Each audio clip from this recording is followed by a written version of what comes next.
Hey everybody, happy Sunday. So it's been a little quiet from the YouTube channel for a bit. Just it's been a really busy week and a very tiring weekend, but I took the time, a little bit of sunshine and kind of coolish weather, even though it's nice, to refresh a little bit and get some rest. But I didn't want to leave, I didn't want to get to Monday without doing a recap of the mail week. It was a relatively quiet week in the mailbox. There's still some stuff that I'm definitely waiting on, but that seems to be the refrain, you know, the postal service and the delays and all that, so I'm not going to get into that again. But I will say there was some nice stuff, and 3 autographs came in the mail, 3 of them, 2 of them coming from the Mike Modano collection as always, but one of them was kind of a special one that I wanted to show you and kind of go into a little bit of detail with you. So I'm going to give you a little bit of background on it, and then we'll talk about it as well. So first order of business, coming from eBay as well, is this card here. So this is the Top Stars Mike Modano from 2000, 2001. So it's a nice clean card, on-card autograph and the whole bit, so a nice looking autograph.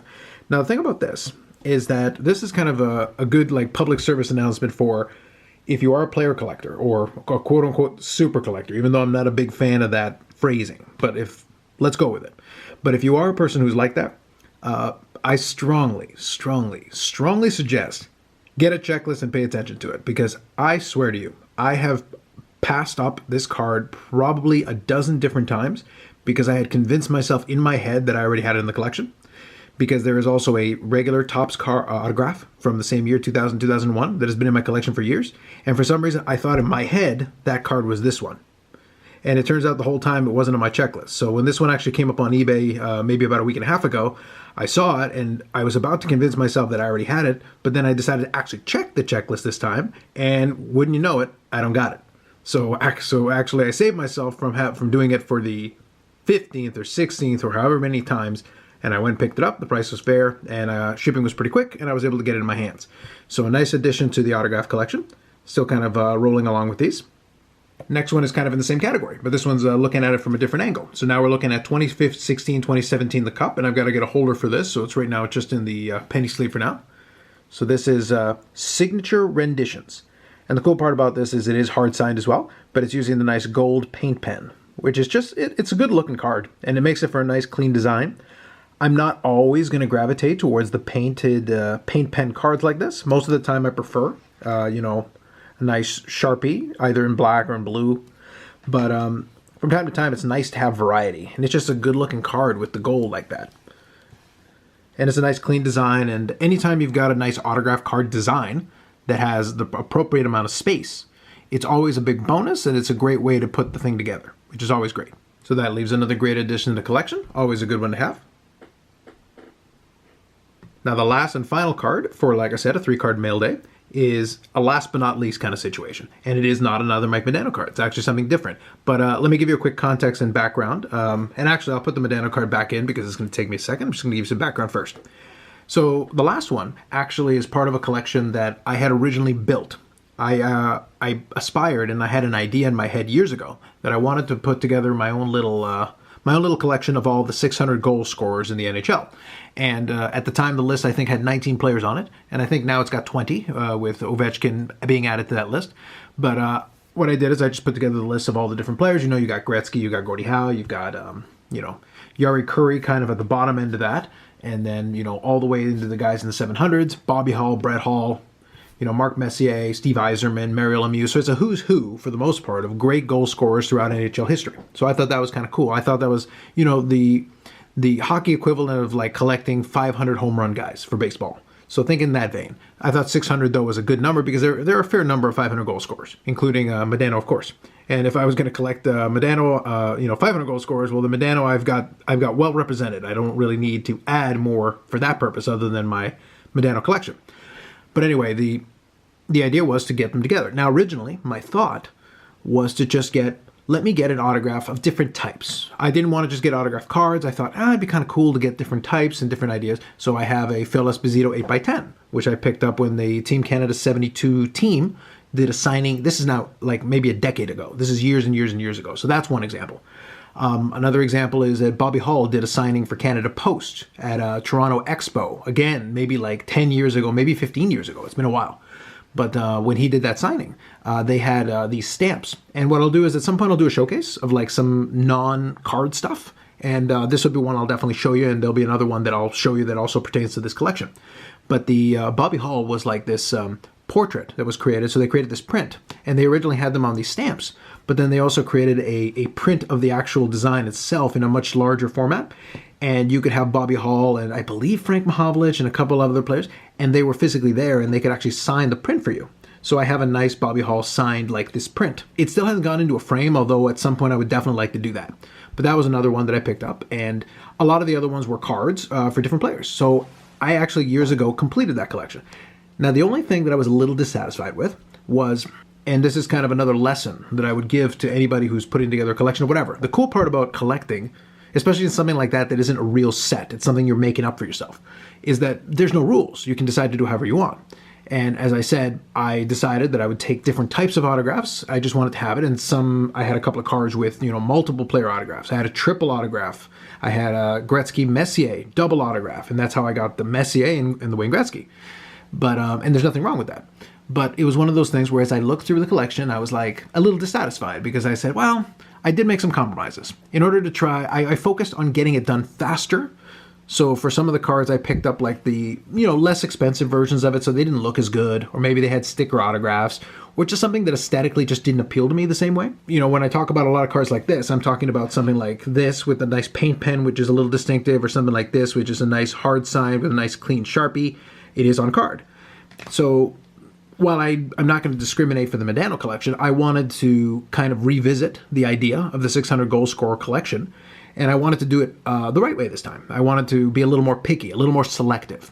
So there are some cards that I have in the original collection that I still have. I did sell some of them off because I decided to kind of restart the project later on. And I said, all right, let me do some other stuff with the money in the meantime. And this time around, I'm going to focus mainly on cards. I do want to have something that at some point I can frame. That would be kind of the goal. And I will have some multiplayer. And if you watched any of these videos like weeks ago, I had a nice triple autograph. And again, I'm not going to do this most of the time, but the triple autograph was Mario Lemieux, Steve Yzerman, and Mike Modano. So it worked out because not only does it fit the 600 goal scorer collection with 2 of the players, it also fits my player collection. And it's a card out of 10. It's nice and limited. Like, it's a good looking card. So aesthetically, it works really well. So as long as it kind of meets that criteria, I'm a lot happier with it. But it also means I'm going to need to get another Phil Esposito because I didn't have a card the first time. Bobby Hall, obviously, I'll have to get. But I can be a little pickier and find ones that I really like that I think will look good together. Now, with all that said, the last one pertains to this very idea, this concept. I needed to give you kind of the preamble just so you understood where I was coming from on this one. Now, one of the players that I had as part of that collection was Gordie Howe. And for Gordie Howe, I didn't have a card. For Gordie Howe, I had a bobblehead. And as I said, I'll do a separate showcase where I'll show you some non-card kind of autographs that I have in my collection, maybe jerseys and some pucks and some. I'll show you some stuff. I don't have tons and tons, but I definitely got some neat stuff, I think. But that'll be for another day. But the Gordie Howe one was a bobblehead that I got at that Toronto Expo when he was doing a signing, while he was still alive, and it was very nice, and the price was very fair at the time. But I thought it would be really cool to get a Gordie Howe autograph card, and I didn't actually have one before. So now this one, I have added it to the collection. So let me show it to you. So this is a 1994 Parkhurst Missing Link Gordie Howe autograph. Now, if you're not too familiar with this one, let me give you a little bit of explanation. So now that you got the card on the screen, you can see it. And you can see it's a nice, clean, hard-signed, black Sharpie. And the design here lends itself beautifully to a nice little autograph right there. Plenty of space in it. Gordie Howe signed it right in a nice spot, nice and clean. And this was in 1994. So while Gordie Howe wasn't a young man when he signed this, he was a little bit younger than some of the more recent issues where, he was definitely getting a little bit older, and the autograph was starting to deteriorate a little bit as he himself was getting older. But at this point, it was still, you can see the autograph is nice and clean, and the effort is clearly there, and he was signing very well at this point. And the cool part about this, and I'll explain to you a little bit of the background of the series, this is only the second year of certified autographs that Gordie Howe signed. So prior to this, there was really only one other certified card that Gordie Howe signed, period.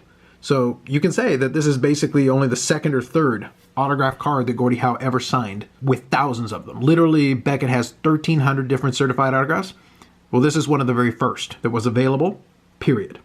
And I think it's a really good looking example, and it's clean, and it's just a great example of the kind of thing I'm talking about. Nice, clean design. You're not getting distracted by too much, and you're able to see the autograph nicely, and it is a hard sign. So it kind of checks off all the boxes. So the 94 Parkhurst set, let me explain a little bit. The Parkhurst was obviously a series that came out in hockey that started in the early 1950s. The first set is 1951. I'm not going to give you the long version. I'll give you the short one. So 1951, and they continued through the early 1960s, basically going until about 63, 64, thereabouts. Well, what happened is in the early 90s, in 91, Dr. Brian H. Price, who ended up doing In the Game and be a player later on, decided to resuscitate the brand, and he was able to get the rights to it. And he originally did a deal with ProSet in order to do that in the early 90s. And they did a couple of different sets, but when ProSet went into Chapter 11 bankruptcy in 92, 93-ish, well, at that time, he was able to take the rights with him, and he basically signed a deal with Upper Deck. Now, there ended up being a contentious relationship, and I'll include a link in the description to an interview that he did not that long ago on the Sports Card Live YouTube channel with Jeremy Lee, who did an interview with him, and they actually discussed this, amongst other things, about his career, be a player, all that. It is a long one. It's like a 2-hour, video, but it is like a thorough interview where he's got a lot of stories. If you're interested in kind of this time period and how all this went down, he explains a lot of this stuff. So it's kind of cool. So like I said, I'll include the link to that. The point is, when they went to Upper Deck, one of the things they did off the top is they agreed to do 3 vintage-themed sets. And the first of them was in 1994. It was called the Parkhurst Missing Link set. And the reason it was called that is because, although Parkhurst did cards from 51 all the way to 63, 64, in 1956-57, that season, there was actually no set produced. Now, unlike Bowman, where there's a little bit of scholarship on it, I have to look into it because I'm genuinely curious. I don't know why, specifically that year, they didn't produce a set at all, because they produced a set the year before, and they produced a set a year after, and again, the next couple of seasons after that. So for whatever reason, they just never got around to making a set that year. Something happened. But regardless, this created an opportunity where they were able to go and design, inspired by the cards of the day, they were able to design these nice, period-appropriate cards in a modern set in 94.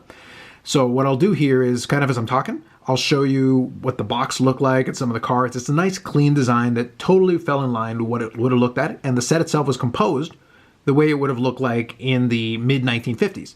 Because a lot of it was all original 6 teams, so you had a bunch of players from those teams, and they took the time to create these cards that would have been quote-unquote rookie cards for some of these players who didn't obviously have it because there was no Parker set that year. Now, the base cards themselves are fairly attractive if you like the vintage card aesthetic, because if you liked it to be a little fancier and shinier, well, these aren't cards for you. These were cards that were meant to replicate 1950s cards and 1950s design. But as part of it, you had some basic inserts and all that, and a nice, historically accurate looking box and packs and all that. But you did have some inserts, a handful of them. Most of them are pretty straightforward and generic, nothing too crazy, but period appropriate. But this was, as I said, one of the early sets that contained certified autographs that you could pull out of the pack. Well, this is one of those. There were 6 different cards available, and you've got Maurice Richard, John Beliveau. I don't have the checklist in front of me, but 6 different players, and they were all like Frank Mahovlich from the Maple Leafs. Players of that ilk that fit into it, including Gordie Howe, of course. Now, the cards themselves, as I said, were certified autographs, so I'll show you the back now. And all of these were numbered to 956, so hand-numbered. And then obviously you've got the explanation. And what I like here is that they did, in homage, you can see that they kept kind of like vintage-looking cardstock, and obviously English and French. It is a Canadian company after all. But here you go. Dear Parky Collector, you have only one of 956 cards personally autographed by Gordie Howe. Enjoy this special collectible. So the wording and everything fits very similarly to the way it would have in the 50s. And of course, yours truly, Mr. Parky. So if you know anything about the sets from that period, this is pretty period appropriate. And the hand numbering is kind of a nice touch. So a little bit of a long explanation for a very simple mail day, but I did kind of want to give you a little background because I thought it was worthwhile that you should understand that actually this card is kind of a cool one for a couple of reasons. And the fact that there's a little bit more to it is part of the reason why I wanted to add this one to my collection, in addition to the fact that I had never had a Gordie Howe autograph card in my collection before. And it seemed like now is as good a time as any. So when I saw the deal on eBay, I had to do it. Anyway, that's enough out of me. I have a couple more videos planned, hopefully in the next week. I hope it'll be a little less quiet and I'll be able to record them for you. And we'll throw it out there. So here's to another great week, hopefully. Crossing our fingers. And hopefully wherever you are and whatever you're doing, it's going well. I'll talk to you a little bit later in the next video. Thanks very much for watching.